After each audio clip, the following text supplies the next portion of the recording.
Good morning, everyone. My name is Robert Hersey. On behalf of the Florida Alcohol and Drug Abuse Association, I'd like to welcome each of you to today's webinar titled Digital Connections, Fostering Engagement in Child Teletherapy. This webinar is being made available through a collaboration of the Florida Department of Children and Families and the Florida Alcohol and Drug Abuse Association. Please note that as an attendee, you are in listen-only mode and are only able to view your name. Your webcam and microphone have been disabled. If you have questions, please send them to all panelists by using the chat panel. The button to open the panel is usually located on the upper right side of your monitor. Please use the chat panel to send any questions you may have as you think of them. The presenter will address questions as time permits. Our audio is broadcast through the internet to your computer. If you experience poor computer audio at any time during today's presentation, there are a few options to try using the Communicate menu. One of these options is on the screen now, and all options are posted at the top of the chat panel too. After ensuring that your volume, both on your computer and external speakers if applicable, is not lowered, you may click the Communicate menu, then click the Audio Connection panel. Click Disconnect. Follow the first two steps again, then click Call in using computer and follow the on-screen instructions. If you continue to experience poor audio through your computer, try using the I will call in option under the Communicate menu. The access code and event password are on your screen and posted at the top of the chat panel. You must be connected to the audio of this presentation as well as view it on screen to receive a certificate of attendance. We are unable to verify attendance if you are not connected to WebEx via your computer or mobile device. Therefore, audio-only attendees will not be eligible for a certificate of attendance or CEUs. The recording and materials used in today's presentation will be available on the FATA website within 30 business days. To access the recording in PowerPoint, visit www.fata.org, navigate to the Resource Center, and click on Training Library as shown on the screen. FATA produces many webinars and workshops through the support of the Florida Department of Children and Families. To help participants track credits earned through attendance, we host an online community that provides a personalized digital journal where participants can maintain statements of credit for webinars and workshops taken through the Florida Alcohol and Drug Abuse Association. At the end of today's webinar, your web browser will direct you to an evaluation form on the FATA website. You will first need to register or sign into your account to complete the evaluation. Please ensure that your name and email address match what you provided when you registered for today's webinar. Information you provide FATA as part of registering remains confidential. Statements of credit will be posted within 30 business days after the evaluation closes in individual professional development journals for persons completing the evaluation and attending the entire webinar. Completing the evaluation is necessary to receive CE credits or to access your statement of credit. Please note that the evaluation will close at the end of the day on Friday, May 10th, 2024. Up to 2 continuing education credits are available for participating in today's webinar for persons licensed through the Board of Nursing, the Board of Clinical Social Work, Marriage and Family Therapy, Mental Health Counseling, and for persons credentialed through the Florida Certification Board. If you are a licensed healthcare practitioner, be sure to include your Florida license number for reporting to CE Broker when you register with our site for the first time. If you are certified with the Florida Certification Board or licensed outside the state of Florida, you do not need to provide your certification number when you register with our site. Please note that WebEx monitors the arrival and departure times of attendees and provides a report upon completion of the event. We are not permitted to provide a certificate of attendance if you do not attend the entire webinar, and we are not permitted to provide partial CE credit. We encourage you to complete the survey as soon as possible. If you experience technical difficulties accessing the survey, please fill out a contact form at www.fata.org or email training@floridabha.org before the evaluation closes. This presentation is intended solely for educational purposes. The views, opinions, information, and content expressed in the presentation are those of the presenter and do not necessarily reflect the views, opinions, or policies of the state of Florida, the Florida Department of Children and Families, the Florida Alcohol and Drug Abuse Association, or the Florida Behavioral Health Association. Attendees should note that sessions are recorded and published in various media. Today's webinar will feature examples of platforms that can be used when conducting teletherapy with children. The state of Florida, the Florida Department of Children and Families, the Florida Alcohol and Drug Abuse Association, and the Florida Behavioral Health Association neither endorse nor guarantee the quality, effectiveness, or suitability of any products mentioned or referenced. Attendees are advised to conduct research and exercise caution before implementing third-party resources into their clinical practice, and to always adhere to their organization's policies, if applicable. Our presenter today is Dr. Sourav Sengupta. Dr. Sengupta is a child and adolescent psychiatrist based in Buffalo, New York, working with children, adolescents, and families with emotional health challenges, training others to work with these populations, and exploring ways to meet the public health needs of populations with youth mental health challenges. As the Chief Clinical Officer for Hopscotch, Dr. Sengupta has been working on strategies to scale access to quality mental health care for children and families. After graduating from Duke University, Dr. Sengupta completed the joint MD/MPH program at Tufts University. He trained in adult and child psychiatry at the Western Psychiatric Hospital at the University of Pittsburgh Medical Center. He also served as chief resident for education and completed a public service psychiatry fellowship while in Pittsburgh, and furthered his medical educational training through completion of the UB Royal College of Physicians Faculty Educator Program in Buffalo. And now I'd like to welcome our presenter, Dr. Sengupta. Dr. Sengupta, I will turn it over to you. Thanks so much, Robert. Thank you to Robert and Eric for helping us get set up today. And thanks to all of you. Thank you for being here on this Tuesday morning, taking time out of your busy schedules. Thank you for the work that you do in taking care of, kids and families and adults in your different settings. I'm a child and adolescent psychiatrist. That's the general space in which I practice. And I have a couple of different sort of lanes of practice. I do operate as a child and adolescent psychiatrist in a child psychiatry clinic in Buffalo. But I also have a pretty active therapy practice. My kind of primary modalities in family therapy. And as a family therapist, obviously, I work a lot with, the full spectrum of ages of children, adolescents, young adults, and families.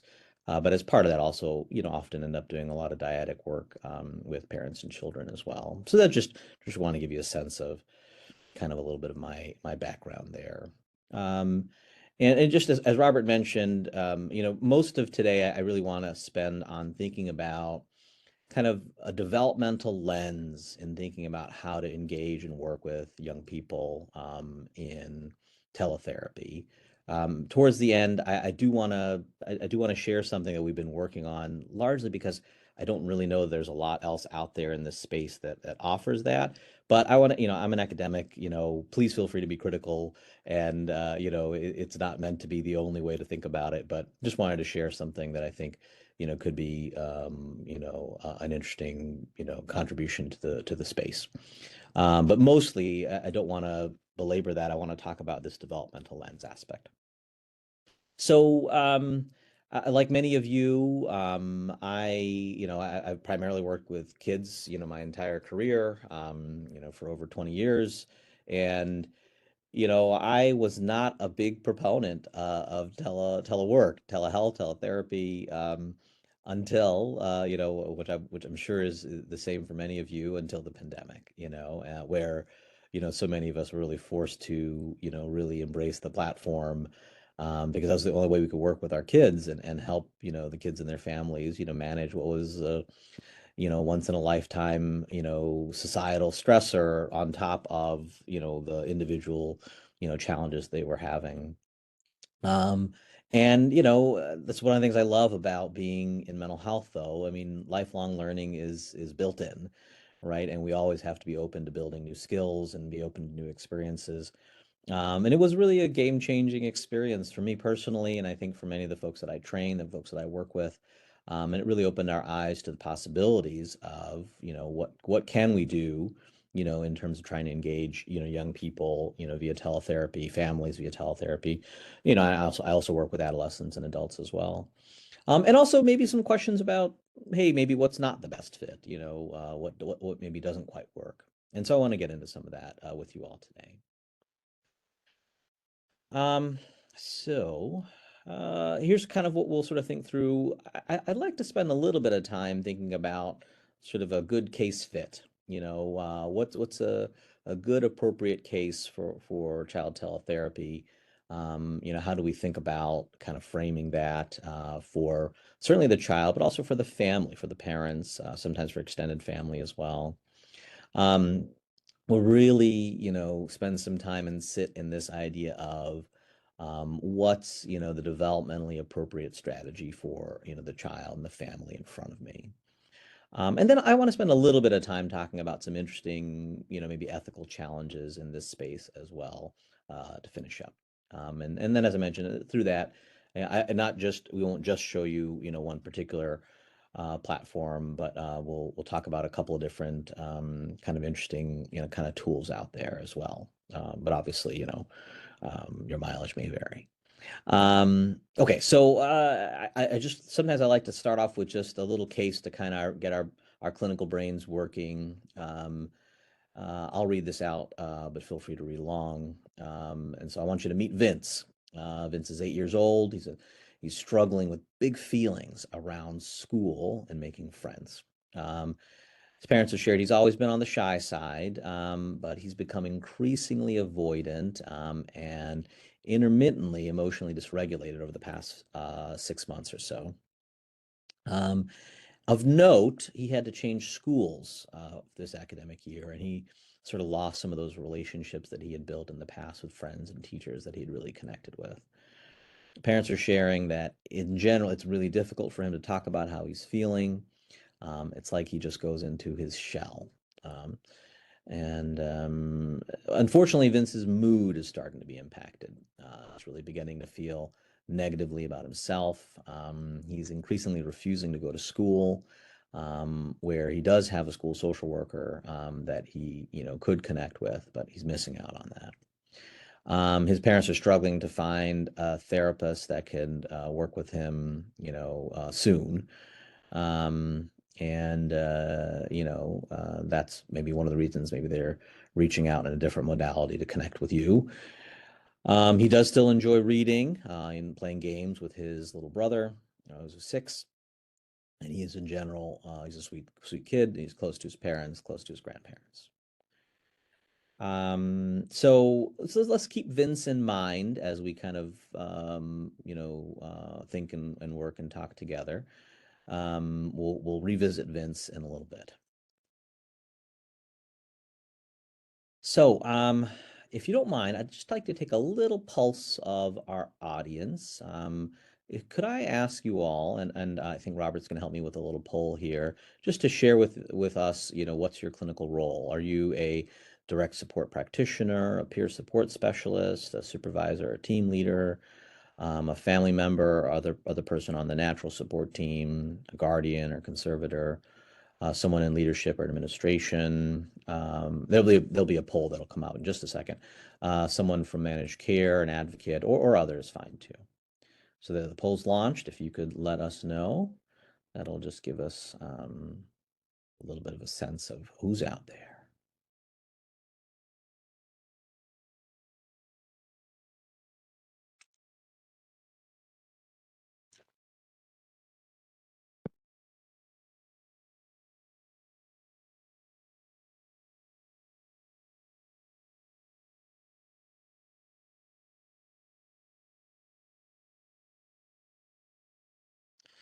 give folks maybe just another 20 seconds to finish out.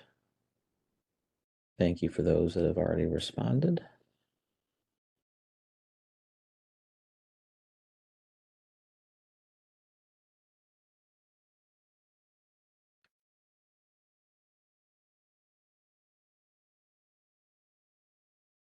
Okay, so looks like a significant proportion of the audience are direct support practitioners. And we also have some supervisors and team leaders, some folks in leadership and admin, a few guardian and conservators, other folks in the family. Welcome to you all as well. And a fair amount of others. Looks like I'm looking through, we've got some folks in case management, social work, counselors. Part of this may be my fault in, I think, the direct support practitioner term. I'm going to say that some of you, I think, probably will fit into that, but I didn't clarify that particularly well. Entitlement specialist. Wonderful. That's helpful. Just thanks to everyone, just for me to get a little bit of a sense of where folks are coming from. Here's a question. If you could, feel free to drop your thoughts into the chat. What are your biggest challenges in engaging children in teletherapy? And we have folks from different walks as well. You could use just engaging, children in, any kind of remote, remote services engagement. What are the biggest challenges that you're finding? And I'll suggest if you can pop it into the chat. Wonderful. Okay. Folks are getting started. I appreciate you. Rhonda mentioned attention, the lack of, absolutely. That's one of the things we really do want to talk about is, attention is a challenging space in general for youngsters, but staying attentive to a flat screen can be particularly challenging. Just attendance, right? So is there a difference between, okay, I've got a tele appointment versus I've got an in-person appointment? Distraction, focus, right? So focusing in on what's in front of you is one thing. Getting distracted by others is kind of actually a separate part of executive functioning, right? So there are many distractions on screens, and so is that something that's taking them away?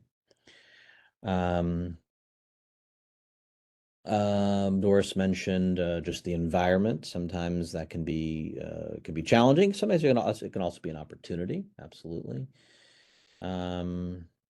Background interruptions and noise, right? The physical environment. Thank you. That's a good point as well.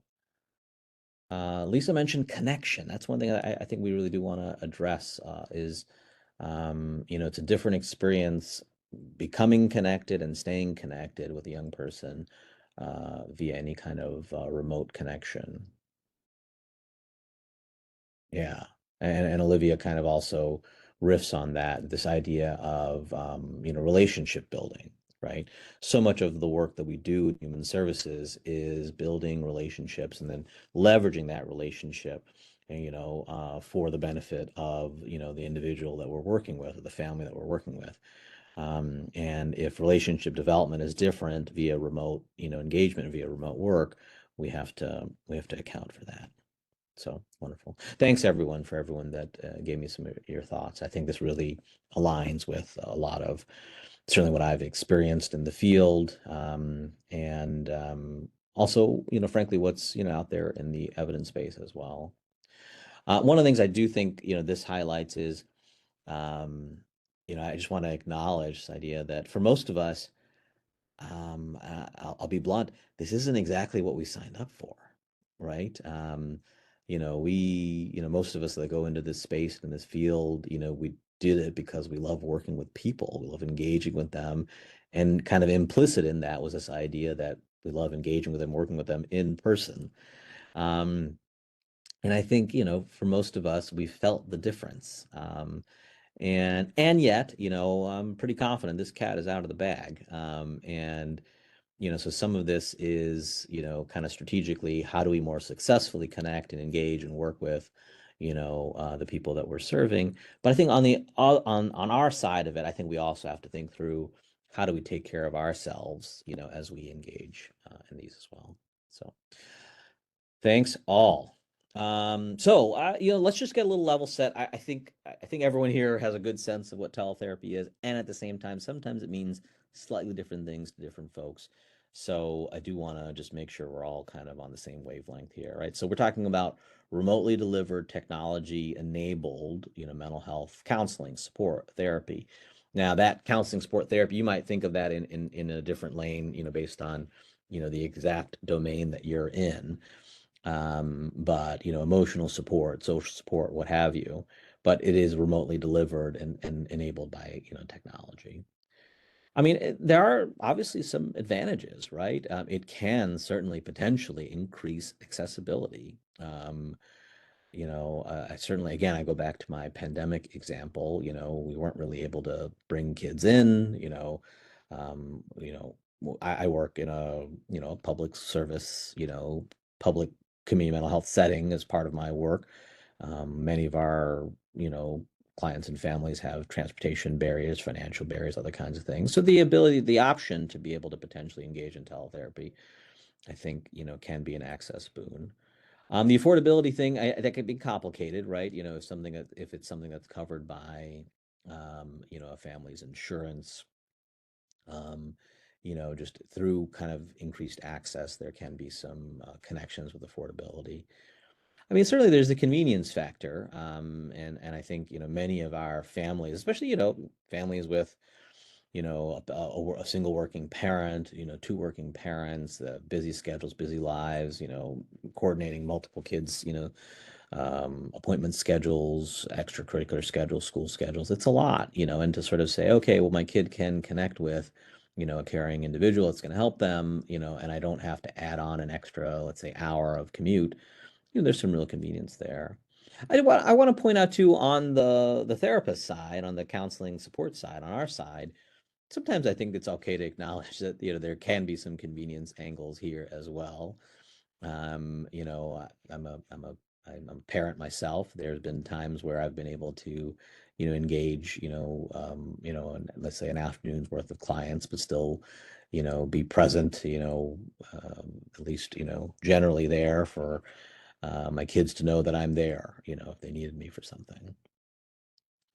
Obviously, that's a highly personal, kind of aspect there.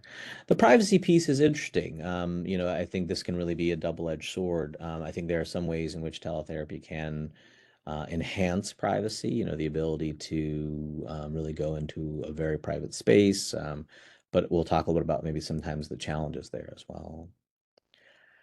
And then this concept, I wonder, I hope folks are familiar with this idea of a digital native. And by this, we really mean, the young people of today, who have grown up with, access to a lot of social technologies, whether that's, kind of video streaming of, anything you could possibly want on the internet, maybe some things we don't want. Whether that's social media access. I mean, then also just technological device access. We really had to grapple with in sort of child development. What is the impact of, earlier and earlier access to things like, tablets, phones, these kinds of things. And while again, that's probably a pretty nuanced discussion, and there's, pros and cons on that, on the ledgers, on those ledgers. In terms of engaging young people today, utilizing technologies that they feel comfortable with, that are engaging and stimulating for them, that may have some benefits. There are some real cons though, and y'all came up with some of those very nicely. I want to bring up just a systemic issue, right? Systemic, and which can be kind of a structural issue as well, right? This, frankly, video engagement relies heavily on stable internet connections and working, technological devices. I think many of you have, I'm sure, probably by now, most of us have been on, remote sessions, whether it's clinically or work or otherwise, where, the audio or video has been pretty glitchy. And that can be problematic. And then also, I mean, I imagine some of you work, in environments where you're engaging, clients and families across a broad, region. I know, so I'm in Western New York, which actually has a pretty, expansive rural population, not too far out of just my little city that I'm in. And we work with a lot of rural families. And the internet connectivity, is really it's spotty in some places. Um, so these kinds of issues, and you'd hate for someone's access to care to be, based on their zip code. But it is sometimes that's in fact something we have to grapple with. Right. And the next thing I think is one that many of you mentioned in the chat, this idea that um, when I'm working with a child, when I'm working with a family, and in general, my goal is to be very dynamic. Most of the time, I want to be, one of the more compelling things in the room, so to speak. And when we train, when we work, when we practice, we really work hard to be a compelling presence. And most of us were trained to be compelling presences in a room. And not having that physical presence, it may kind of impact our ability to, let's say, give or even interpret, nonverbal cues. It can affect maybe the depth of our understanding of our patient's understanding of what we're trying to convey, and potentially the quality of our, work that we get to do. So these are things that I think we have to be honest with ourselves. There are just frankly some pros and cons in engaging in this modality. And at the same time, there's pros and cons to everything, right? There's real cons to, in-person therapy as well, although many, many pros. Again, I think about, just the proverbial concept of, someone who doesn't, isn't showing up to an appointment. Lots of different reasons for that. Perhaps they forgot, perhaps it wasn't critically important to them, but not infrequently I find, when we reach out, and say, hey, how can we reconnect? They're feeling badly, something happened, something came up, they couldn't get off, they couldn't figure out transportation, these kinds of things.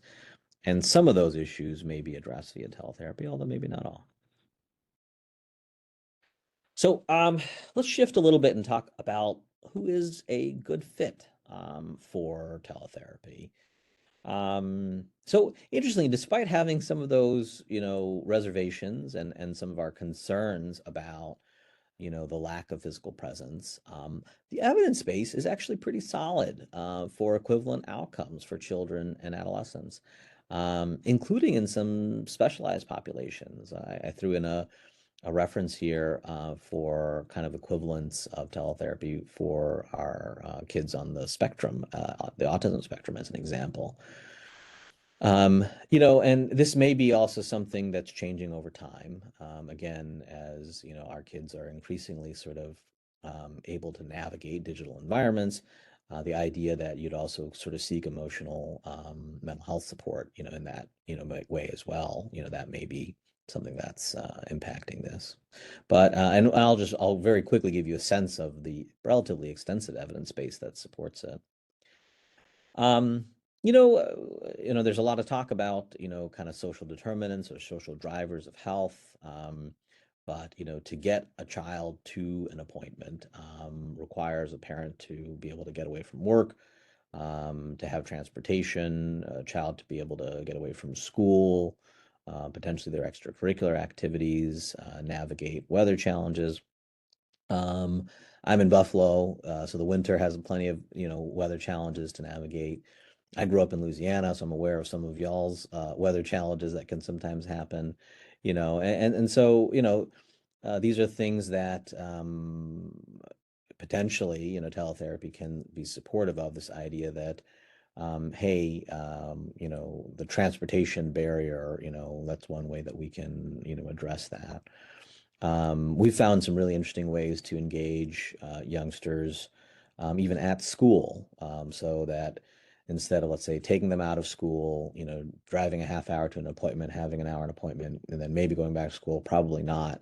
So then they're missing at least 2 hours of school, if not, a full half day or a full day, to be able to establish a teletherapy presence in the school. And there's complications and logistics involved in that, but this is something that can maybe minimize disruption to, the learning environment for a child. So it's possible that teletherapy could, support some of these.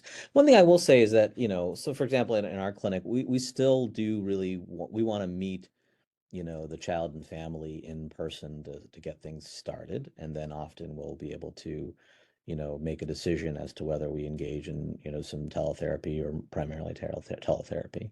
But also, have engaged in primarily kind of starting the whole process off, via teletherapy. And that I know that can work as well. And many of you, or some of you may be in that space as well. So, you know, and then, in general, whenever I want to meet with a family, there's always this question in my mind, which is how much is, what's really how they're operating together, and how much is the sort of the artificial nature of how people, come together in a doctor's office. And this is a space where teletherapy has really been an eye opener, where sometimes you can really get a better sense of, the home and family dynamics. Um, just a little bit of a sense of, how, the parent-child dyad works, or, maybe a little bit about, structure or, chaos in the home environment. Maybe a little more about sibling kind of relationships, these kinds of things. So when you have the child in their home environment, sometimes that can be useful clues. So again, not to say that that necessarily fully makes up for lack of physical presence, but we live in a complex world with trade-offs, and so maybe we trade off lack of physical presence and having to overcome some of the tension things, but we may also get some other things. For example, a little bit of a different window or different lens into home and family life. So I wanted to just share with you, you all come from, many different, professional lanes and domains. And I'm sure that each and every one of yours has, some, guidelines, clinical practice guidelines, related to, telehealth, teletherapy. I wanted to share with you the ones that's foundational in mine. I'm a psychiatrist, so this is the sort of official practice parameters. We call it a clinical update on telepsychiatry with children and adolescents. These are available online at the ACAP website. You're welcome to take a look at these.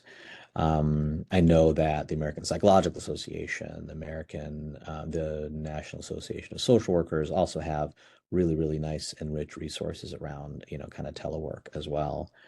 But I wanted to bring this to your attention just because, usually these, kind of clinical practice guidelines, they do some pretty exhaustive reviews of the literature.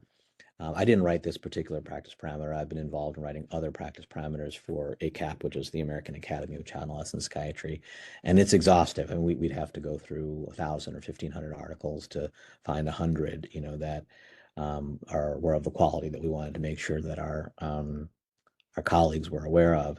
But in doing so, they found a lot. And I apologize, this is a little fuzzy. You won't be able to sort of see every specific study. But, these are all the studies, demonstrating largely, some positive effect of teletherapy. And this was back in, I think, 2017. So it's already a little bit dated. And the field has continued to grow since then, and really, I would say really blossomed, post-pandemic. So, this is not a, how do I say, it's not that we're unsure whether this can work. There's really solid evidence that it can. And thanks so much, Robert, for putting the link there as well. Okay, let's talk a little about who's not a good fit, though.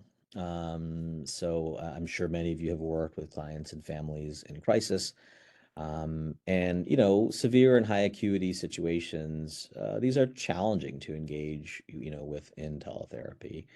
thinking about, an individual with suicidal ideation that's thinking of where there's concern they might harm themselves, someone who has lost connection with reality, they've gotten psychotic, someone who's highly, highly impulsive. Now I say that, and I'll also share with you that I have engaged in teletherapy with every single one of these groups as well. But I think, going into it, or certainly, let's say if you're starting out your teletherapy practice, I think these are probably useful, populations to say, hey, this may not be the best first, fit for us, if you have a hybrid practice, bringing them in, or, needing to sort of say, hey, you need to, connect with a higher level of care. Of course, one of the challenges in any kind of, child mental health, any kind of mental health work is that you're not always aware of when things will get, high acuity. And so I do think, no matter, how you practice, you do need to have, some, processes and plans in place. I mean, this is, therapy 101, in terms of, how you would navigate, a crisis, especially but in the context of remote work, I think that is very important. Um, well, what about times when there's very little parental or family engagement? I do find that engaging in teletherapy, the parents are so critical, or the caregivers, the guardians. And I do need them, to be connected to the work that we're doing. Sometimes that'll mean, something even just logistics, making sure that, we can get the child, set up on a computer or tablet, phone, what have you, that they can help us, get the room set up. They can help the kid, with basic issues that come up, but also just, I want to be able to work with the parent as well. I want to be able to provide some education. I want to coach them so they can coach the child. And, without physical presence, and without, family engagement, teletherapy, I think can be quite challenging. We'll talk a little bit more about this later as well, but just, physical and social environmental challenges, right? So this idea of, is there, a quiet space for the child to do this work with you? Um, you know, um, and if not, is that something that we can work on, or is that just sort of the limitations of where that family is right now? And obviously, we want to meet the families where they are. But I have had situations where we have not necessarily really been able to overcome that. And then we've had to sort of change our plans. And then lastly, and it pains me to say it, but just sometimes technological challenges. If we can't get the tech to work, it may not be the right fit. I still remember I felt so badly, during the pandemic, we had a handful of families that we could just never quite get, the phone or the tablet or what have you to work. And, it's like, okay, well, can we just do it via the phone? And it's like, we're probably going to really have to find some way to, bring them in, or if this were maybe one of those rural families, to refer to a different, support service, something along those lines, where they can, really connect with that family in a different way. All right. I want to shift gears a little bit here and talk about just this concept of creating a frame. This may be, very familiar to many of you, in the context of how many of us sort of started out in learning our sort of counseling and therapy skills. Um, but I do think that, the basics here are still the basics. And then there's some modifications I think we need to sort of think through in terms of, sort of digital connection. Um, I mean, obviously, we really want to have some sense of what the parent's hoping to get and the child's hoping to get out of the therapy or the counseling work. These are those good open-ended questions, sort of really trying to figure out, what would a positive outcome look like. Obviously, when, the younger the child, especially, this could be particularly sort of challenging, but I do think it's important to ask. Sometimes children can give us a lot of wisdom, and it may not be packaged in exactly, the words we're used to, but, all of you that work with children are very experienced in sort of gleaning what children mean. So I think asking them is very important. Even in the kind of the tele context, finding ways to actively listen. reflect, provide empathy, still base ourselves in cultural humility and competence. These are all, kind of core aspects there. I will share that something as simple as reflection, right? And by this I'm referring to this, when you're trying to connect with a client, and let's say they say, I'm really frustrated with mom. Um, just simply being able to say back, it's really been tough between you and mom, right? This is kind of reflecting back to the young person that you're understanding what they're saying. It's a check for understanding. If you got it wrong, they'll correct you. These are kind of core empathy building skills. If any of you are into motivational interviewing, it's a core skill there as well. Sometimes this can be a challenging thing to do via teletherapy if your connection is bad, because reflection is usually kind of these quick statements, declarative statements that we interweave between. So this is another one of those spaces where, you want to make sure, for example, your connection is strong, and sometimes it's not really modifiable, but let's say if they're in their home and there's a spot, where the signal's not particularly good and that's where they like to sit versus somewhere else, you might have to work through that just to be able to do the skill, do the engagement. Setting expectations for teletherapy. So this is, I think, also important as well.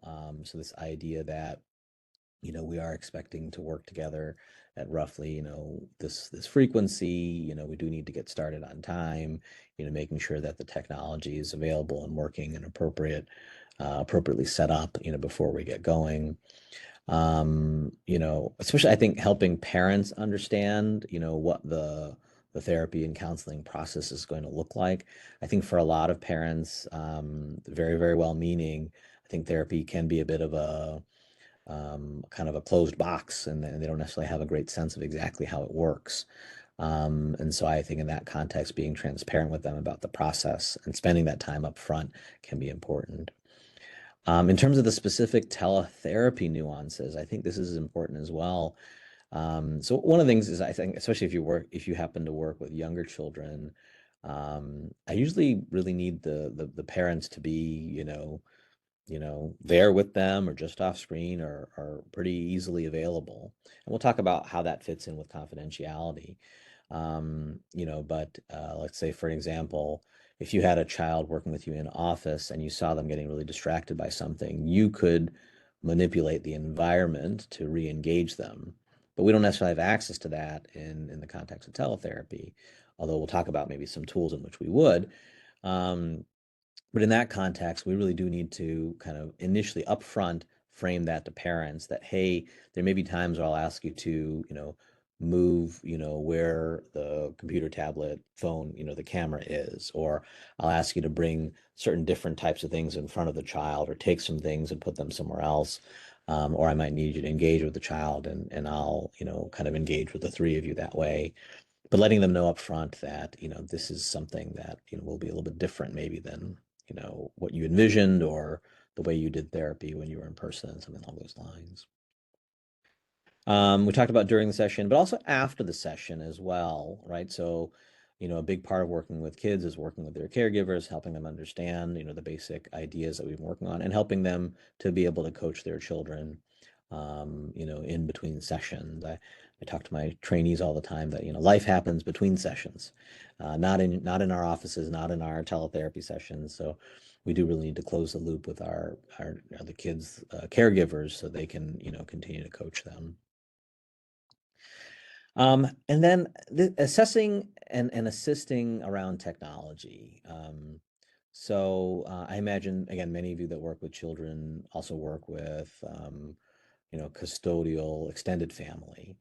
Maybe folks from a different generation with different levels of digital kind of familiarity. And so, this is something you might need to kind of suss out a little bit. Hey, are you able to log on to a session? If you're able to, get your child set up, if they have a question, sort of seeing if they're able to help the child with it, or if they sort of get flustered, something along those lines. That may be part of that sort of initial assessment of, is this going to be a fit? Can we make this work?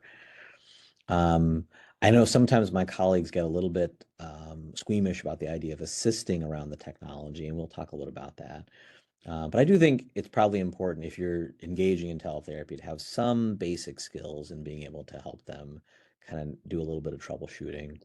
And really, I'm talking about, I mean, sometimes it is, like, I can't hear you, and just reminding them to mute and unmute and turn their video on and these kinds of things, having a little bit of those basic skill sets. But you may find yourself, if you're really working with a particular platform, you may find yourself, gaining some experience in assisting, families that are struggling with the tech of that.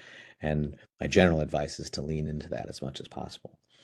This is one of those things, again, we're becoming more digitally native, all of us, whether we want to or not.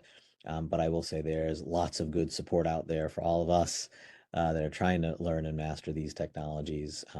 And sometimes it's helpful to take advantage of those. I don't know. I'm like many of you. I mean, we're on WebEx right now, but there's other platforms that people use. And I often frequently answered questions and their video libraries for those kinds of things, just so I can, kind of keep up my skills. I think it's also fair to say who has time for that, and I appreciate that, and sometimes that just means, utilizing what supports are available to us all. So, let's think about sort of shifting this discussion about kind of that developmental lens, and really thinking about developmentally appropriate child engagement. And those of you that are direct support clinicians that work with kids, this is a concept that I think will make complete, this will be super familiar. This will be like the back of your hand. But I think, again, let's level set a little bit, make sure we're talking on the same wavelength. As a child mental health person, though, I feel like this is often a huge part of my job, is to sort of tease out for a child what's a won't versus a can't. I think as adults, we tend, maybe not so much child mental health clinicians, but adults, as a group, tend to assume that a lot of things children struggle with are won'ts when they are at least sometimes partially can'ts. And by can'ts, I mean cannots. They're struggling with some skill or knowledge they don't have. And I think one of the things that's often key and related to that is kind of reminding ourselves of what children are generally able to do at different developmental stages. Um, so, sort of thinking about, these core developmental domains, which by that I mean usually physical, social, emotional, and cognitive. These are kind of, I think, of the core four, domains. Sort of thinking through, okay, I'm working with a 9-year-old. What should a 9-year-old be able to do, cognitively, physically, socially, emotionally? Um, Sometimes we also think about this concept of developmental staging, which is, okay, so having that in your mind, okay, what should a relatively neurotypical 9-year-old be able to do? Great, I have it in my mind. And then let me think about this child in front of me. Where are they roughly in those core developmental domains? Okay, physically they're a little bit small for their age. Okay, kind of maybe this would be kind of roughly typical for a 7-year-old. Okay. Cognitively, they're, doing great in these subjects, but in math, they're maybe 2 grades behind. Okay, closer to 7 for math, 9 for the others. Okay, socially, they're doing really well in connecting with their peers, maybe even, flourishing there. So they're closer to 9 or 10 socially. But then emotionally, they really haven't caught on to much of any emotional regulation. And, everything's a struggle and they're tantruming constantly at school and at home. Okay. To me, that's a little bit more, toddler, preschool, maybe early elementary school age. So I'm going to say that's closer to 4 or 5. So just very quickly, we sort of developmentally staged, the child in front of us and had a sense of, okay, so with my 9-year-old that's in front of me that has an emotional regulation sort of infrastructure of closer to a 5-year-old, is my engagement structure closer to what a 10-year-old can engage with, or something that a 5 or 6-year-old can engage with? And this is often some of that work we need to do with adults, is sort of helping them with that developmental staging piece of it. And then when it comes to the therapeutic work, I like to talk a lot about backwards design, which is we want to design our activities to achieve the goals that we have, and not the other way around. Not to sort of say, well, I think this activity would be really fun. What could it do for, the kids that I'm working with? And this is not a simple idea or process. I mean, I think this idea of backwards design can get challenging sometimes. If any of you are in education, I think it'll be a really familiar context. The idea of sort of saying, okay, what are my goals? Okay, and then let me kind of design my learning activities based on what those goals are. And so my wife's a teacher, and so lesson planning is a big part of her professional life, and it's become a big part of my life. But as it turns out, session planning, for therapy is basically lesson planning. But you start out with the goal in mind, and then think about the activities that you want to do. I do think in a lot of our work, as a field, we tend to get distracted or focused or distracted by deficits. What are the areas that a child or family are struggling in? And I think sometimes we tend to undervalue the natural strengths that a child or family are bringing to the table. And these are often a place that, children, families can really grow from, right? So, in some of my, let's say in family work, to really have a sense that, hey, this family is, really yelling at each other a lot. Okay.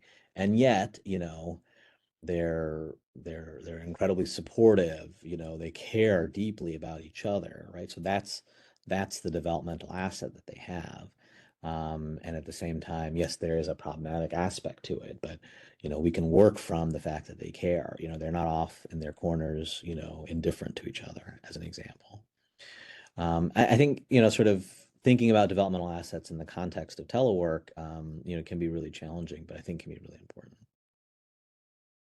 So, especially in the context of working with younger kids, especially this idea of being really cautious with talk and text. And by that I mean a lot of us as adults tend to talk to children a lot. And especially with younger kids, we talked about attention spans. Attention spans, on and remote engagement can be really challenging. But just in general, attention spans for, a long diatribe, children check out relatively quickly. And the same goes for text as well. Obviously, for younger kids, we're not going to sit there and have them read a huge amount of text. But even let's say with our adolescents, anything more than a couple of sentences or paragraphs, I should really be kind of carefully checking in as to if I'm already losing attention or focus. Um, just sort of thinking about how we can incorporate a child's own preferred activities and items from their own environment. This is again something that teletherapy allows us access to that maybe in-person work doesn't always, which is getting a sense of like what is it that makes them light up, and trying to find ways to incorporate it, whether it's an activity or an object or an experience, into the work that we're doing that's still effectively sort of based in a home environment that we have privy to. We've already talked a fair amount about the importance of incorporating the parent and the caregiver. But I know even in the context of telework, teletherapy, especially, I'd say if you work with younger kids, this idea of incorporating movement and activity. I am not ashamed of, I've done jumping jacks with my kids, on teletherapy where it's like we've gotta up the energy game here. Um, and then especially, if you do, let's say a 50-minute session, keeping in mind that, their little prefrontal cortices, are probably going to max out at 15 to 20 minutes of an activity. And movement is a great kind of transition from one activity to another that can kind of refresh, again, their prefrontal cortex's ability to engage in some executive functioning and attend to you. We've learned this from our ADHD kids, right? If you give them movement breaks at school, you can decrease the disciplinary challenges. Sometimes you can decrease medication doses just by giving them movement breaks. Some nice evidence to support that. While I certainly think about that for our ADHD kids, I think about it's actually generally a good idea for all of our kids. Okay. So let's talk a little bit about younger children. And again, I know some of you may, tilt more towards, let's say, adolescents or even young adults. You may find some of this applicable, but some of this, maybe a little bit more for the younger folks, younger persons. Things that are interactive and that have a fun aspect to them and have a back and forth are really important. Again, for one, it's teaching something, it's teaching some basic social, turn taking. But this is also what children enjoy. If you think about, younger children, even if they're, let's say, playing, a make-believe game, they'll want an adult to witness that and engage with them on it. Even just watching sometimes, is not as much. So that is one way that we can up our engagement, even via remote work, is to make sure that it's an interactive process. Um, so, thinking about our visual aids, right? So even let's say, you're on your side of it using, colorful and stimulating visuals, right? So, kind of big, colorful flashcards that you can use. I think by now most of us have gotten, comfortable with the idea of sort of carefully and appropriately sort of sharing our screen, let's say to show a video. I've absolutely read books to kids, big picture books, to kids and turning the page and just showing them on the screen. And I'll show you some examples too where you can do that digitally as well. But let's keep in mind that, I mean, all of our brains are highly visually oriented, but especially younger kids, that's a big part of what can keep them engaged. We've already talked about the context of movement breaks, and again, that ability for that to replenish their ability to focus. So role playing, this idea of having an emotional workspace for kids to engage in, where they can work out some of the things that they're thinking about, they're struggling with, but in a playful, low stakes environment. This is one of the huge advantages of any kind of role play engagement or exercise. We can still do this via teletherapy. Again, it can be on our side and their side, so let's say they like stuffies, you could have one on your side, they could have one on there. Or sometimes I can't always predict what's going to be in their environment. I just want to use, two things in their environment. If they like dolls, they like GI Joes, whatever. Okay, two of them, and then let's have some interaction between two characters, and let's see what happens. Let's see what goes from there. And again, that can happen in vivo on their side, and we'll talk again. Sometimes this can happen, via a digital kind of platform as well. And then I can't highlight enough the power and importance of storytelling. I mean, human brains are wired to catch onto stories. We're a storytelling brain. It probably has something to do with, how we, gave instruction and directions and passed on, our family histories and legacies, before we were verbal. And so that's been something that's conserved. Our brains are wired for stories. It's a way we convey information. And children's brains are really nicely, again, that visual, the talk and text piece is working and developing, but before that, the visual storytelling, sides of their brains are still, very active. So engaging kids in some collaborative storytelling where they can contribute ideas to where the story will go. You can create narratives together.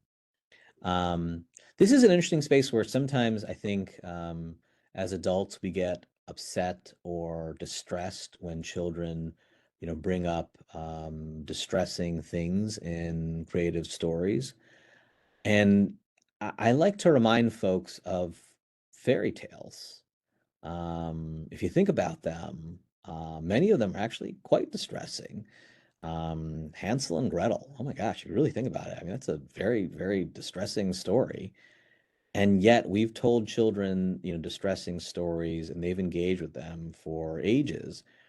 Bruno Bettelheim was a kind of a person who kind of got deep into the philosophy of fairy tales. And his idea was that, this is a space for children to work things out. So in stories, sometimes children can work things out in a way that is not as high stakes as, that relationship or that playground bully or something along those lines. So again, I know I'm preaching to the choir here, but I think sometimes we have to really help parents understand that. Sometimes we have to help teachers and school administrators understand that, look, just because a child has said something, challenging, distressing, maybe even disturbing in a story, does not equate to, hey, this child is violent. And I know many of us are put into really, really challenging positions around this.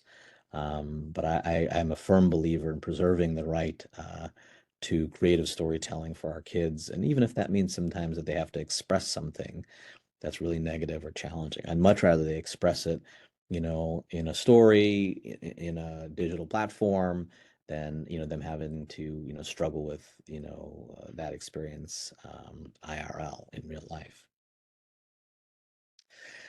Ultimately, I would say, to me, the biggest core aspects of engaging, especially younger children in teletherapy, are to be flexible and to be creative. Flexibility in the context that I think we have to use whatever we have available to us and whatever's in front of us. And by in front of us, I mean, sometimes that's in front of us on the screen, across the screen, and being creative about, hey, what is it that this kid engages with that they like? How can I find some way to both meet our therapeutic goals, but bring that into, the therapeutic process as well? So I want to share with you two platforms. These are not ones that I'm affiliated with. I'm a big fan of. I don't know Dr. Karen Freed. I don't have any, affiliation with her, but I've used the online sand tray quite a bit. And this is just a nice open-ended, kind of it's a sand tray. If any of you are play therapists or you were trained in this modality, or maybe you use it clinically, and if you have an in-person practice as well, a sand tray is a beautiful way to engage young kids.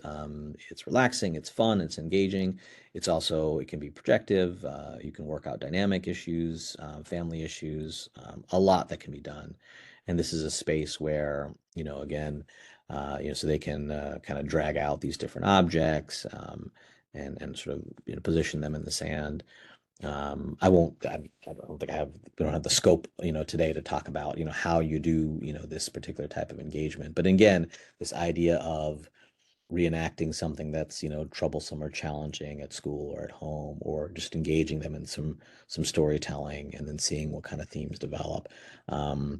It may not be quite the same as having that physical sand tray, right? Because there's also that, tactile aspect, that sensory aspect, some things that are really fun and engaging. But this can be another strategy. We also talked about, turn taking and interactive games. This is not Uno. This is Pizzuno. um, but the rules will be familiar to you. And this is sort of an emulator of a very popular, kind of card game. I found that relatively young kids can understand, these types of rules. Games are an interesting space too, right? It's a way to connect with the child. It's a way to engage in some, let's say, social skills practice. Also, I think sometimes a really nice way to help understand kind of where they are with their executive functioning. How are they understanding the rules? How are they able to engage? A little bit of emotional regulation. I'm a firm believer. I don't like to let kids win, just cause, and not because I don't know. My kids think I'm mean for not letting them win, but in general, because A, I want to see how they do with that. B, the world's a complicated place, and it's probably useful to get some exercise and practice in not winning. Um, Sometimes too, this is an interesting space to, let's say if we're engaging, with a child in this space. One thing that I miss about doing it virtually is that you can't cheat virtually. and you can in person. And not that I promote cheating, but it's interesting to see, how what a child does, like they're going to sneak a card and hide it, one of those bad cards they don't want to get more of, or they get upset when a sibling, But again, this is a way that we can have direct exchange one-on-one, across the screen, so to speak. But let's say if I wanted to get some sense of that, you know, intra-family interaction around a game, that could be one of the frames that I set up is that, okay, next session, I want y'all, do you have an Uno deck at home? I want y'all to play Uno, and, I'll change some rules and we'll see how it goes. And that'll be, 10 minutes that we'll have as part of our session. So this is a way that we can kind of have that direct exchange and still do some of that. But let's say you wanted to see how the family engage with that, you can still do that via teletherapy. Okay. I want to spend a little time and kind of think through some of these early stages. We'll do kind of preschool, latency, and adolescence. Again, these are not obviously not the only stages, but I think ones where those of us that work with kids we're often in this space. Um, uh, each of you may have your own, favorite developmental theorists. I will absolutely, admit and acknowledge to being an Ericksonian. And so these are largely Ericksonian stages. But I think, it doesn't particularly matter if you prefer a different framework, but this idea that as children move on, they move through different developmental stages and have different developmental needs. This is the big idea here. So you probably remember this idea that, at each stage in Erickson's model, this idea that there's a conflict that they have to sort of resolve. For example, in preschool, if they've established that safe home base in their sort of toddler stage, can they then sort of move out into the world and develop some autonomy? And then in this preschool stage, can they begin to sort of take some initiative? Go out in the world, explore, and not necessarily be racked with guilt or fear of moving too far away from parent, those kinds of things. And in this space, they want to assert some control and power over their own environment. Um, Obviously, preschoolers are super young. They don't necessarily always have the best executive functioning. They might want to just eat ice cream all day. We have to set rules for them. And in that context, it's a lot of practice in emotional regulation. And obviously in preschool, we expect them to not necessarily always be able to regulate themselves. So this, in terms of thinking about activities that are sort of developmentally aligned, right? So, this is where, play-based exploration could be really interesting. So let's say you've got some kind of a sandbox platform, an open-ended platform, just seeing what different characters do. And then you as a therapist maybe introducing some conflict, introducing, a positive, aspect and seeing, how they work through that. Maybe giving them a little bit of gentle guidance about, what they could say or what they could do. Maybe you could give, so-and-so sad. Maybe you could ask them what's going on, or maybe you could give them a hug. So there's a little bit of that, but it's still based in the context of play. Centering things around stories, we talked again about this idea that, talk and text can be super challenging for a young brain. But stories, especially if there's a visual element to it, can be quite helpful. And then again, we talked a little bit about this idea of, creative outlets as a manifestation of regulation, right? So, if you're someone that likes to engage, your younger kids in crafts, or drawing, right? I think about my preschool kid that likes to draw a picture of something and then takes the paper and pen and just, scribbles all over it. You know, that's actually work on regulation. Again, one could say, oh, they lost control there. No, actually, but they did it to the drawing and not to someone else. That is practice in regulation. And then this is a space where I think, especially when you're working with, parents and caregivers and you're working on that coaching space, to help them kind of get recentered around a little bit more around process over content. Again, as adults, as parents, as caregivers, we tend to talk a lot. But, is the emotional space safe to engage the child in? Are they, regularly demonstrating, emotional and physical, care for the child?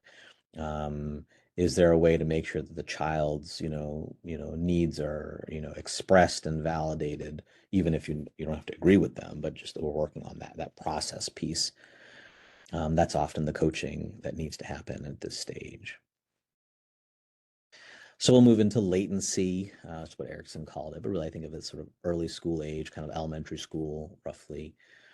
And the conflict he kind of describes industry versus inferiority. And so this is, this is the 3 R's, right? Reading, writing, and arithmetic. And in that context, kids are trying to learn new, cognitive, physical, social, emotional, regulatory skills. And they're often, kind of driven by this, desire to learn new things, to master new skills and knowledge. What's interesting, is that sometimes you'll find I'm sure we've all worked with children who don't appear to be motivated by this. My slight counterpoint to that is often I find when children aren't motivated by learning new things, it's because their whole kind of reward system in their life has not been set up to reward learning. Or it can be even more optimally set up to reward learning. And we have to keep in mind, I mean, as children, their primary developmental job is just to have fun, right? And obviously they can't just have fun. They have to learn new things and take care of things and be safe and all of it. But, learning requires a regular firing of their brain's reward circuit. Learning has to be reinforced. And so if it isn't being reinforced, yeah, they're not going to be particularly motivated. But that's a space for us as a therapist to sort of think through, okay, how can we kind of shape, mold, reconfigure, rewards, maybe some consequences too, but the reward structure in this setting to really reinforce the value of learning. Um, and then, this is also a time where there's a couple of these big sort of cognitive leaps forward. I think about two in particular that I always try to bring attention to my kind of trainees. One is the first time they move to school. Now, if they've always, if they've been in, you know, daycare or preschool, kindergarten, sometimes that looks a little bit different. But still, once you get to kindergarten, it's a real difference. It becomes, I'm moving out of a purely child-centric, family-centric sort of worldview into I'm a member of a society now. There are rules that I should follow. There's a process and a flow that I need to do about my day. And most, kids neurotypically make that transition, but some struggle with that. And the other is towards a later elementary school, roughly around 8 or 9. Um, this is actually sort of fits in neurobiologically where a lot of their sort of software and hardware are really coming online in terms of verbal development to be able to understand, produce, and comprehend speech, written language, these kinds of things. And so once that sort of infrastructure is set up, then usually like third, fourth, fifth grade, there's this huge explosion of them being able to. Now I don't have to learn, I don't have to focus just on how to read, but I can use, for example, reading as a tool to gain new knowledge, to learn new things, to enjoy something, to engage with someone else. It becomes words and language become a tool. And this is also generally timed with a big, kind of leap forward. But then this is really challenging if that's atypical, right? So if someone's having language or verbal development challenges, they may not be able to initially at least keep up without support with their peers.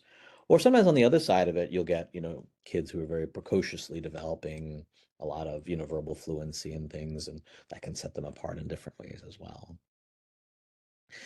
So in terms of, again, a developmental lens for these types of activities, we really like to think about, things that are project based. Something that has an arc, from, A to Z, from start to finish. For some of my kids, I like to, do something that, we're gonna, think about. It's almost like a linear adventure, where they get to be the hero of the story. I think this is something that really where we can really influence and develop the idea of goal setting on the way to mastery of some knowledge or skills. One that you're also super familiar with, and I think parents are loath sometimes to engage with it, but usually if you do, children often respond, not always, but often respond. Some version, let's say, of a charting system, that positively reinforces the behaviors you want to see more of. Um, and in terms of play, we want to really promote more interactive playing. Um, so we want to think about, any kind of peer play that they can engage in, team sports, again, I don't know if any of you have kids who are in soccer. I still remember when my kids were young, they just kind of huddle around the ball, move around the field. I mean, whatever. But it's about learning how to be with other kids, with kind of a shared goal in mind. Um, let's not be the let's not be, sometimes I think our role as therapists is to help parents not be the adults who are, the really intense sports parents. But encouraging our parents to get their kids involved in that kind of collaborative play space, I think can be pretty important. And then any kind of group learning activities as well. This is an interesting space in the context of teletherapy, remote work. Um, I am finding that they are increasingly, kind of child-oriented, kind of remote facilitated groups, whether that's a support group for a particular, like, hey, I've got this physical health condition, or hey, we're all interested in Legos or what have you. Um, and again, I think pre-pandemic, I would be like, well, find some way to get them together in person. And I think I would still like that, but if it's that's not going to happen, if it's nothing or the Zoom group, I'd rather they do the Zoom group. And I still think that can engage them in some collaborative play. And I've really seen kids find creative ways to engage collaboratively in play, even via some sort of teletechnology. Um, and then, in general, sort of being able to move from a really just a purely open-ended role play to some form of targeted, like a simulation, where they can again sort of learn some concrete new skill, new knowledge. So again, like I'm thinking about, let's say, social skills. As we move into elementary school, we might want to give them some specific, practice and strategies on, making a new friend, standing up to a bully, something along those lines. Whereas with a younger age group, we might really just keep it much more open-ended. Um, this is a space where social stories, for example, can be a really interesting thing to explore. Maybe not the right fit for every kid, but it could be. All right. And then let's talk about adolescents. I imagine that many of you may work with adolescents as well. Erickson kind of thought of the conflict, the key developmental conflict here as sort of identity versus role confusion. Ultimately they're trying to figure out who they are, right? And in doing that and finding their own identity, they're also sort of finding their pack, if you will. There's sort of this developmental need, to create some separation from their family. And I put in a little caveat there that although the cultural context is incredibly important there, and we'll circle back to that in a moment. But this is something I feel like we have to help as therapists. We have to help our parents understand and remind them that them being a little bit of a jerk and not wanting to spend as much time with you, while unpleasant and maybe something that we can work on in the how you say it, kind of skills acquisition. But the idea that they need to have some separation from you as parents and spend more time with their peers, that's pretty developmentally normative. Um, Cultural context, I think here is pretty critical. I think so far we've, most must have, Erickson actually did study cultures, non-Western cultures as well. But I'll share. So we're in Buffalo, and we're really fortunate to have a thriving and growing immigrant and refugee population from folks all over the world. And we have found sometimes we have to really kind of stretch and shape, our understanding of what's kind of typical adolescent experiences, let's say in family life. We have a growing Bangladeshi population in Buffalo. And I have to really think about the advice I'm giving families and parents and sort of add that cultural frame and context. Just telling them, hey, you've got to deal with, your teenagers, being a little sullen and wanting to spend more time, with their peers. It's not necessarily gonna translate, and we have to find ways that are, culturally connected. So then again, thinking about activities that are, more, kind of fits for an adolescent developmental stage. Again, they're still trying to work on learning new skills, so practice can be very important. As they kind of gain more autonomy into adolescence, one of the first kind of tough, maybe somewhat maladaptive skills that adolescents can really fall into is avoidance.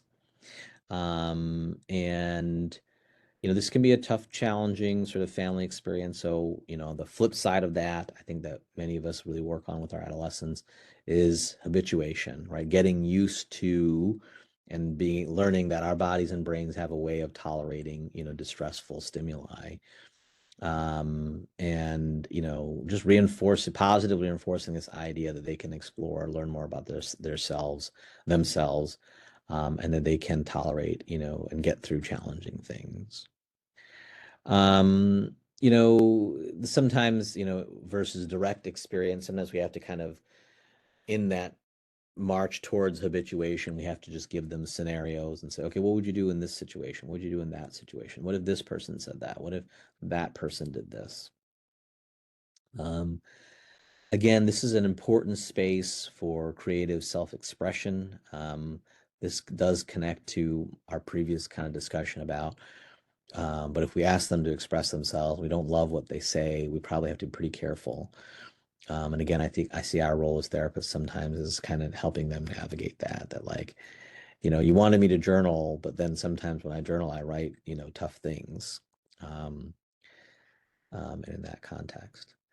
Um, I will say, for these first two, engaging in these via teletherapy can be really, really interesting and at times really challenging. So this concept of, let's say, habituation.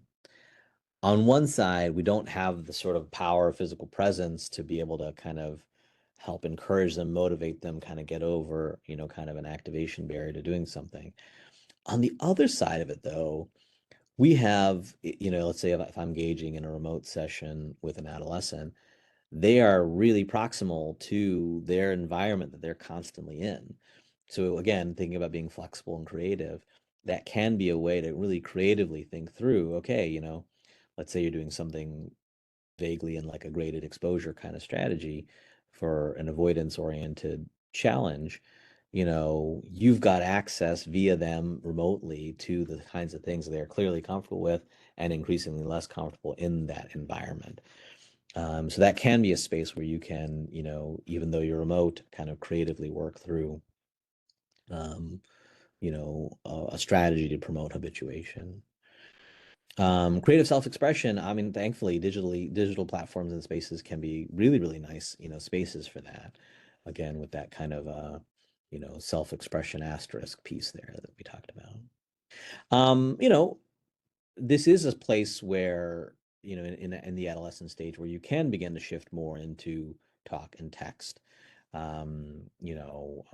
Even, adolescents who are emotionally struggling can develop the skills to talk about their internal emotional state, learn information via talking, via even doing some reading and those kinds of things. Um, Again, I'm sure I'm preaching to the choir here, but one thing I often have to remind parents and even teachers and administrators about, though, sometimes is that an age, a chronological age, does not mean a developmental stage necessarily, right? So just because someone is, 14 or 15, well, they should be able to, well, it depends on should this child in front of us, have they gone through the developmental stages to actually be able to do what you're asking them to do?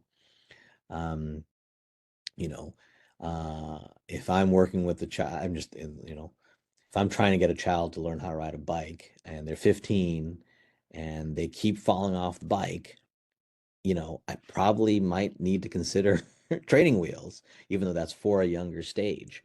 because maybe they never learned, maybe they never got the opportunity, maybe they've got some balance or equilibrium problem. Again, it's trying to tease out won'ts versus can'ts, and age sort of being sort of centered on, well, he's 15 by now, she's 16, she should know better. Maybe that is the case, and in that situation, it may be a won't. But I think if adolescents repeatedly sort of struggle to stay with the program, I think sometimes we have to be curious about, is there something about this that's a can't? And in that context, helping them, kind of work through that. Um, and then lastly, I think a big part of our work with adolescents is promoting mentalization and theory of mind, that everyone else walking around out there has their own life and experience, their own individual, and then really beginning to understand, what it's like, what it might be like to be in a different situation, to be going through different experiences, and having that inform how they interact with the world. And again, not the easiest experience. This is always kind of a developmental, kind of growth process, for young people in this stage, but a critical one, and ones that struggle with this, it often has impacts, interpersonally and socially. This is a very interesting space, I think, in terms of engaging in teletherapy. Again, in that context of flexibility and creativity, there's often really creative ways to, let's say, engage them in the story of someone's life. You know, hey, here's a YouTube clip. Hey, here's a clip from a show that I like. And then being able to ask them, okay, well, what do you think that person was thinking about? What do you think they were going through? What do you think it was like for them to have that experience? And again, not that you couldn't do that in person, but the digital platform maybe allows us, shared access to that shared, kind of media experience in a way that might be a little bit different in person. Okay, so I want to bring us back to Vince for a moment. I've been yapping away at you for too long. So again, thinking about this 8-year-old, shy, just moved schools, is really struggling with, kind of reconnecting at his new school. I want you to think a little bit about what might be some developmentally appropriate strategies, that developmental lens for engaging Vince.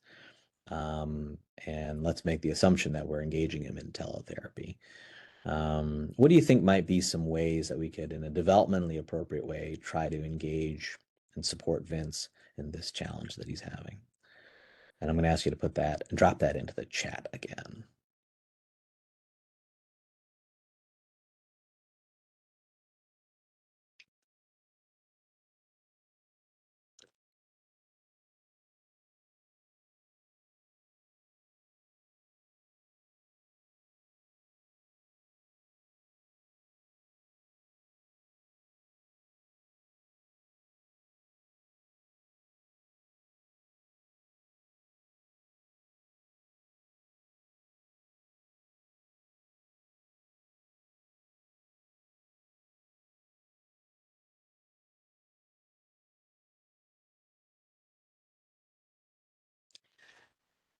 Thanks, Crystal. So for starting us off, right? So yeah, just engaging in them, some games, some storytelling, maybe some stories about children that have navigated a big transition or a move, something like that. Christine, this idea, yeah, that's a really nice concept. The idea of a game that is both kind of age appropriate fun, but also a little bit challenging, right? Especially for anxious avoidance pieces, we want them to get used to the idea of a mental and emotional stretch, and games can be a great place to do that. Yes, absolutely. So, experiencing some challenge, moving through some problem solving, and yes, getting that positive reinforcement for overcoming the challenge. Great idea there. Um, Rosario, yes. So cards, right? This cards is a great way to sort of build turn taking, some social skills building there. Um, and what I also like about cards for this kind, just also very concretely, perhaps giving him some ideas of how he can engage with same age peers in the new school environment. Drawings, right? So this is a place for, for him to be able to potentially express himself. Again, we probably have to be a little careful, even if he has some, dark or more challenging stuff on there. We need to help the parents or caregivers understand that, hey, this is an okay space for them to be able to do some of that. Um, Alice Marie brought up this idea that, yeah, um, in some ways, right? So he may be somewhat developmentally or emotionally immature. So yeah, the stretch, we want it to be a little bit of a stretch, but right, we don't want to jump into the deep end. We want to sort of move in sort of smaller increments. And yes, we want to give them that experience, that reinforcing experience of having some success, right? So if we initially set up with a huge stress and they kind of, they fall flat on it, that's not going to reinforce, the process required to move forward, right? Um, Tanisha mentioned Uno, great. Flashcards with problem solving, right? So little puzzle flashcards, those kinds of things. Tanisha mentioned, narratives, right? So whether he creates his own or you start one and then he kind of, pushes the story forward, maybe some story-oriented turn taking, a lot of different nice strategies. Well, thanks, y'all. Thanks for playing ball here. Oh, Legos, absolutely. Legos are so fun, right? So it can be just sort of open platform. There can be tasks. I like that. Jonathan, I love this idea of, yes, of jokes and riddles. Like humor is a really interesting sort of emotional workspace, even for young kids. Right. So an 8-year-old, I would not, for example, expect him to get sarcasm. Right. So, kind of really earnest jokes, and seeing how he goes with that, seeing if he can, find a bit of humor in his situation. Maybe getting a little habituated to the idea that when people laugh, they're not always laughing at me, something along those lines. Um, Rhonda, the idea of using the sand tray, let him tell his own story, right? Right. One of the things we're looking for is, industry, to be able to have some control over my own kind of story, my own narrative. Oh, Rosario's with an idea, back with an idea about learning card tricks or magic. That's actually a really fun idea. Again, some, positive skill building, feeling proud about mastering a trick, and maybe also just giving, Vince a tool, to really in a fun way engage his peers. Oh, Christine, great idea about, to me, this is sort of, whether it's graded exposure or sort of working around this concept of habituation, how can we make, dipping his toe into, to get into the water of school, having like a little bit of a down ramp where he can dip his toe in and move forward, right? So this idea that he might do something in the school library before, after, absolutely. Dorian asked about superheroes. I have a colleague that loves to do comic book work, where they read comic books and then they do their own comic book story panels, which just again goes on this idea of storytelling. Thomas, this idea of sports-oriented flashcards, right? So again, trying to figure out what is the child's interest and engagement and working with those. Oh, that's a great book. Jeannie mentioned the book How to Talk So Kids Will Listen, Listen So Kids Will Talk. Again, this idea of helping parents with the process in addition to content there. Yeah, that's a great book. Uh, Dion mentioning this idea of markers and blank sketch pad and have them complete a picture. Absolutely, right? So it can be projective, it can be therapeutic, lots of different things that we can learn from and they can have a positive experience from drawing. I think I'm sure many of you, were trained in this, the concept of a kinetic drawing or a family drawing, something along those lines. Again, great ways to learn, great ways to express, and frankly, also to regulate.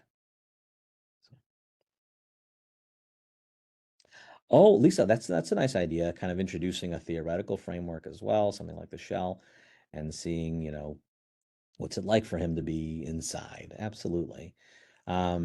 I'm glad you mentioned that. This general idea of a metaphorical framework that, kind of fits for the child. I love metaphors, and I think, the one that kind of turns on a light bulb in their brains, then that's kind of a framework then where you can hang up other ideas, other experiences, that can really kind of get a kid unstuck. So that's really nice. Awesome. Well, I thank you all for your ideas and sharing there, and that's really exciting and helpful. Cool. Oh, well, and yeah, lastly, Margaret, right? This idea that, yay, being an introvert, normal, it's okay, it can be a superpower, you get to be thoughtful and, figure out, the spots where you want to engage in. So very nice. Okay, so I wanted to share with you guys a little bit of something that we've been working on as well, kind of an sort of another strategy in this kind of idea of digital platforms that can kind of keep some of these kind of emotional scaffolding ideas in mind, engage kids. I would say this is really meant to be for, when we're primarily engaged with teletherapy, with the child and are really wanting to find, interactive ways to engage and be with them in that therapeutic process. I want to be upfront. I don't think it replaces you know, the importance of, rapport building, relationship building, family engagement, these kinds of things. And at the same time, I think our sense is that, some of what we've been building can be supports and augment, some of those core, therapeutic processes that we need to do in all therapy, but I think especially in, the context of the teletherapy. So let me kind of launch into some of that. So this idea that we've been working on, I don't know if any of you remember, kind of playing hopscotch, right? It was a playful thing we did on the playground. And this idea is to kind of have this platform, for therapists to, have to be able to engage, and I'd say this is for younger kids. I'd say, up till about 11. I think once we get into middle school, some of these things will begin to feel a little bit younger for them. Although again, you'd be surprised that, you know, the ability of elementary school age kids, later elementary school age kids, for example, to be able to, you know, access and work with playful things in a different way, perhaps, than a 5 or 6 year old, but still be able to engage with those. Um, and so, a big part of what I'll show you some video and stuff in a minute, but that we've been sort of working on is this idea that, they can work on and develop some skills in session, in sort of fun and interactive ways, that then, they can sort of take home and, and learn from, and then, practice at home, work with a parent, those kind of things. We've developed some, different audio and video resources, that include things like, just like some instruction and fun engagement around, let's say, deep breathing or some guided meditations. The idea is trying to give our kind of therapist colleagues a really vast array of sort of a tool belt, a toolbox that they can sort of pick and choose from, whether it's in a modular fashion and you want to kind of lesson plan or session plan, or even just hey, hey, our attention's a little bit flagging here. Let's do a more, physical movement oriented activity together, even though we're doing teletherapy. You'll get a sense of some of our kind of character building, again, in this context of, kids' brains being so sticky around storytelling. We want them to have some of those experiences the kids are having in terms of big feelings and navigating tough situations. In our experience, we have a group of therapists that has been using this, and it really does help kids stay more engaged and, attentive, to that therapy process, and having kind of more things to turn to that aren't just kind of talk and text. There's this ability then to also kind of keep different, your different kids that you're working with in mind, and sort of like, hey, these are the things I want to work on with, child A. These are the things I'm working on with child B. This is the plan for child C. These were designed by clinicians. One of them was me. I think one of my colleagues is on right now. Andrew Jatal is our sort of game development mastermind who has been a child therapist for many years. And they're largely sort of based on what I would say is core evidence-based interventions for youngsters. You'll recognize a lot of CBT and mindfulness-based stress reduction as kind of core concepts for a lot of what we're working on. So, Robert, if you could help me out, if we could kind of I'll take you through a couple of these things. The first two videos won't have sound. I'm just going to kind of talk you through it. The first one's called My Feelings Face. This is sort of a platform where they get to kind of create their own avatar. It'll pop up in just a minute. And this is it's a space for creative self-expression. It's one of the things we have found is that a lot of times print media also tends to be maybe not necessarily the most inclusive. And so this is a space where they can get a chance to, create an avatar that really represents, their understanding of themselves. Um, Christine, you're mentioning the site. Yeah, it's called Hopscotch. The site I'm discussing is called. You can go to it. It's called joinhopscotch.com. And then, Robert, are we able to play this video? There we go. Great. So they can, kind of pick their skin color, their hair color, what they're wearing, um, and kind of have some fun with that. And again, in terms of creative self-expression, this youngster's getting some bluish purple hair, and so they can kind of experiment with some of these things. But then also with facial expressions, they can kind of work through, what they're sort of looking and sort of feeling like. And then we're sort of moving into some emotional identification work here as well, kind of having that palette of facial expressions, and then sort of thinking through, okay, so what emotion does this go with? How do these connect? And sort of creating that emotional workspace to be able to, sort of say, hey, yeah, this is kind of when I get surprised, this is what I look and feel like, and sort of working through that. The next one is called Play the Playground. And this is our riff on just kind of a projective play space. And one of the things I really love about this is that, again, and you can play it whenever you want, Robert, we're able to kind of pick an environment. So they get a little bit of, autonomy and choice there, so is it the snow-covered mountain or the jungle or the mountains or just their backyard? And then again, getting to sort of put different kind of, figures out there, really trying to, present a lot of diversity here, in terms of, who's represented. So they have different options. And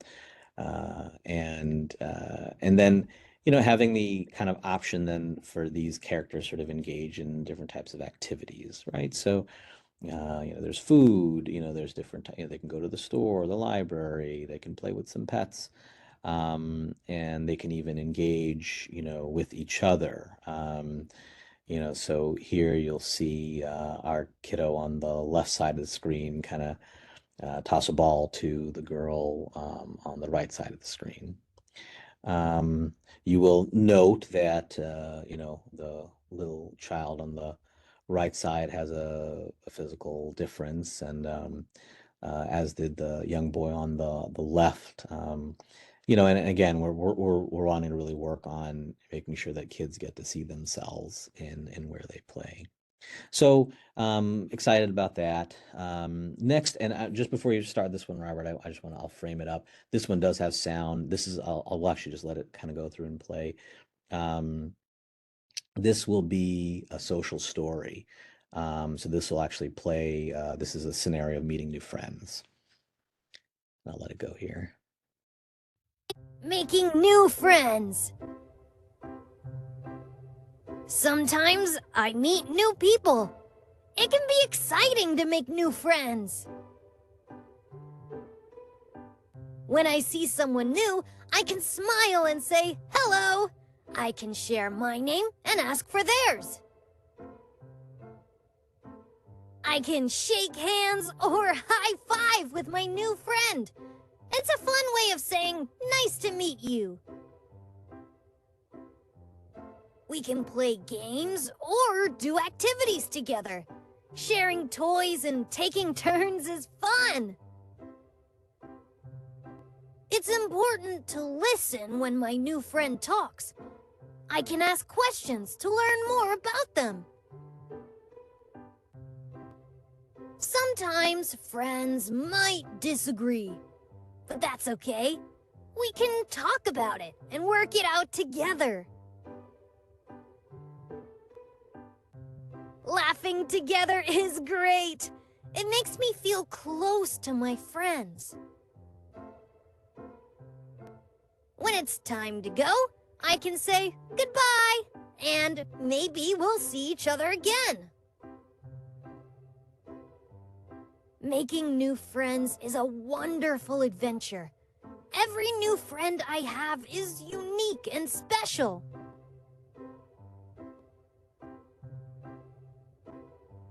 Awesome. Thanks, Robert.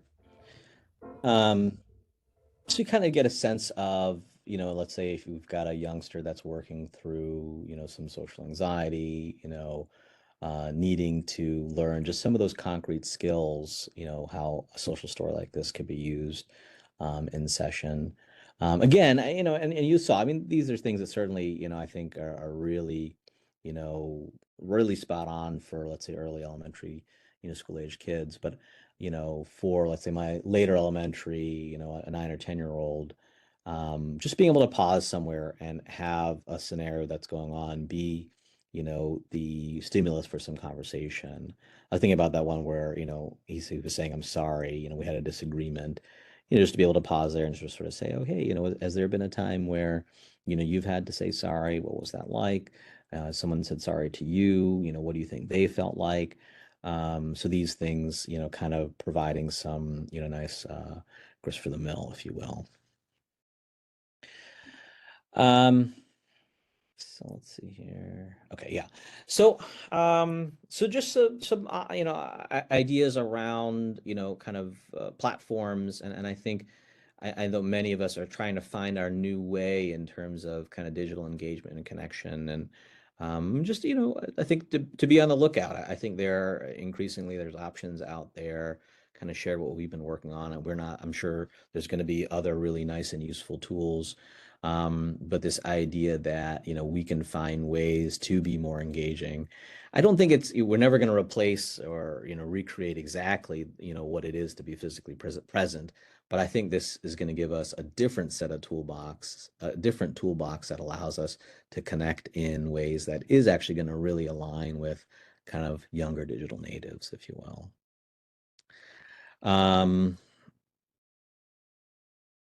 Absolutely. Oh, yeah. Thanks, Vanessa. Yes. There are a couple of other social stories on the YouTube channel over there as well. So I just want to finish out with a couple of just practical tips. And just again, I want to revisit some of those ethical kind of quandaries that I think we need to be aware of in youth teletherapy work. So one of the things is this idea of a checklist.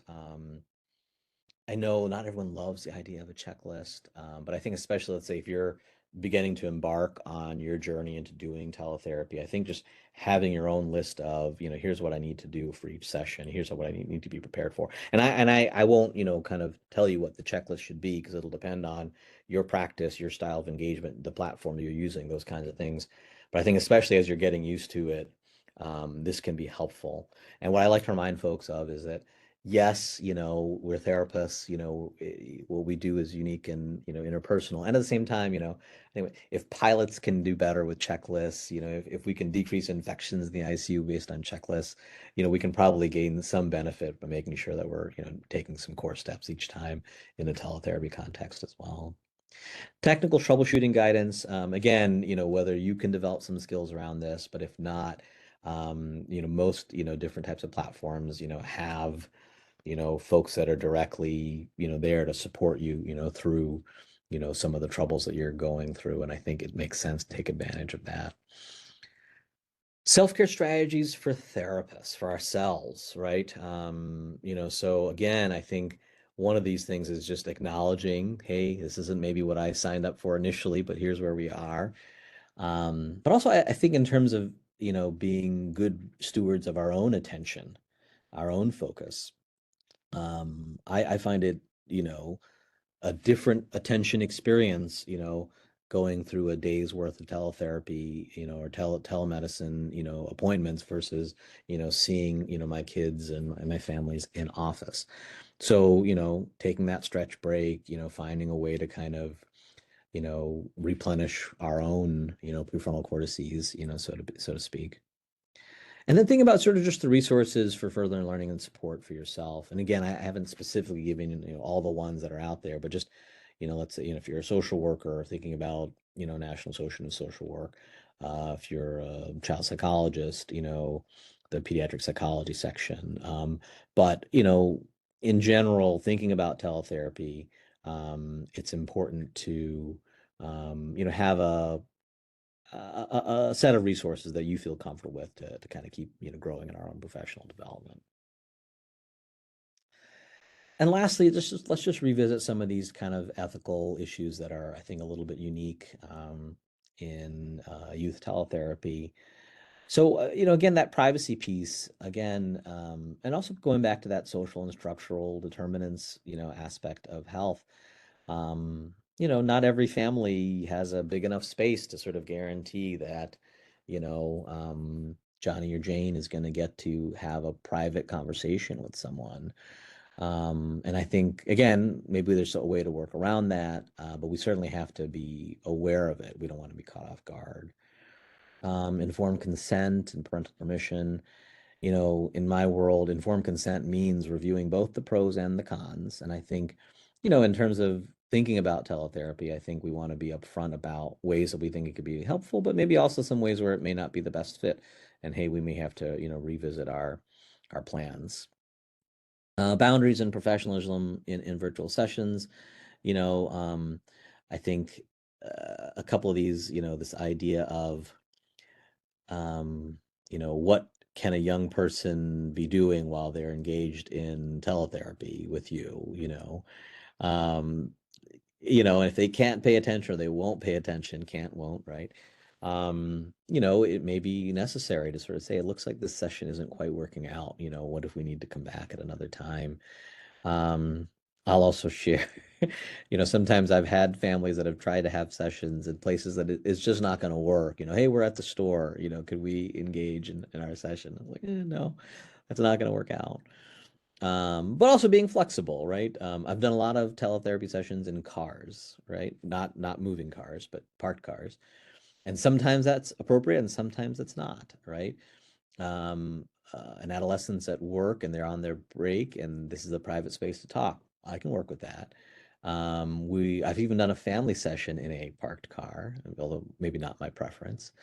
But I won't do individual work in a parked car with family members present, right? I mean, that's not a confidential private space. So again, sort of thinking about how we can kind of navigate that.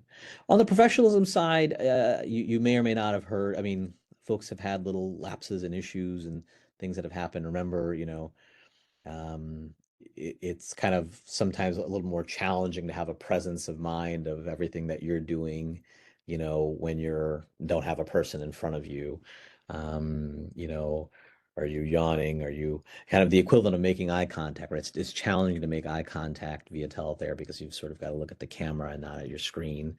Although there's ways to kind of navigate that sometimes, where you place what you're seeing on your screen, those kinds of things. But being aware of your attention. Again, our computers or our phones or other things have lots of distractions on them, not getting pulled away and getting distracted. Those kinds of things are important. And then in terms of crisis management or emergency procedures, again, having a plan in place. And again, your plan is probably going to be very different. If you're someone that works in a regional area but uses a lot of teletherapy, being aware of, what's the, regional crisis mental health service infrastructure, for example. Or if you're someone that works more remotely across a broad region, really working with parents in the beginning to frame, hey, this is what, our emergency process is like. Let's make sure that what your crisis mental health numbers are. Or now a lot of places are moving over to 988, and that may help us to simplify some of these. But remembering to review this in the frame beforehand. All right. If it's okay with you all, I'm gonna I'm going to set that down for a moment there and see if folks have any questions or thoughts or concerns. Please feel free to share in the chat, and would love to have some discussion. And I've shared my my email there as well if it's helpful for anyone. Thanks so much for your attention, and thanks again for all the work that you do. Happy to chat or have any questions.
Seeing no questions, Dr. Sengupta, I will go ahead and take over and um, go over a couple of conclusion items. Sounds great. Thanks, Robert. I do have one question. I just saw you are a psychiatrist, correct? In Yes, Buffalo, I New am York. a child and adolescent psychiatrist and a general psychiatrist. Referral might be challenging in that I'm based in Western New York. Thank you. Well, thank you, Dr. Sengupta, for your time and the presentation today. I know it was very appreciated, and seeing those practical resources was incredibly helpful. Everyone, please hold for just a moment for a couple of business items before we conclude. Again, Dr. Sengupta's contact information is on the screen so that you may contact him with any other questions. I am putting both a link to the PowerPoint in the chat. Many of you asked throughout the presentation if there was a link to the PowerPoint or to any resources. So that PowerPoint is now located in the chat. If you go to the end of that PowerPoint, there should be some clickable resources. Additionally, I am copying a link to the evaluation for today's webinar. Additionally, please note that when we close the webinar today, WebEx will cause your web browser to come up with a pop-up that says it is trying to redirect you to a website. That is not spam, that is it trying to redirect you to that evaluation. So please don't close out of that. Go ahead and take that. That is necessary to receive a statement of credit or get CEUs. When you access that survey, you will be prompted to sign in or register. You can register as a visitor at no cost if this is your first webinar with us. You may do so by clicking haven't registered yet. Please use the same email address you used when you registered for today's webinar when you set up your profile in our system. This is the only way that we can connect your attendance on WebEx to the survey completion. After you register or sign in, you will be directed onward to the evaluation. You will also get a reminder email later today. For CEs to be reported to CE Broker for Florida licensed healthcare practitioners, you must provide an accurate Florida Department of Health license prefix and number the first time you register. If you need to add or update your license number, you may do so by logging in and clicking Edit on the professional information section of your profile. Please note that the evaluation will close at the end of the day on Friday, May 10th, 2024. If you experience difficulty logging into your account or accessing the survey, you may contact our team by filling out a contact form on our website as shown on the screen, or by sending an email to training@floridabha.org before May 10th. As a reminder, we do not email statements of credit. Instead, after we verify attendance and completion of the evaluation, a statement of credit will be generated as a journal entry on your profile within 30 business days after the evaluation closes. The recording and materials used in today's presentation will be available on the FATA website within 30 business days. To access the recording in PowerPoint, visit www.fata.org,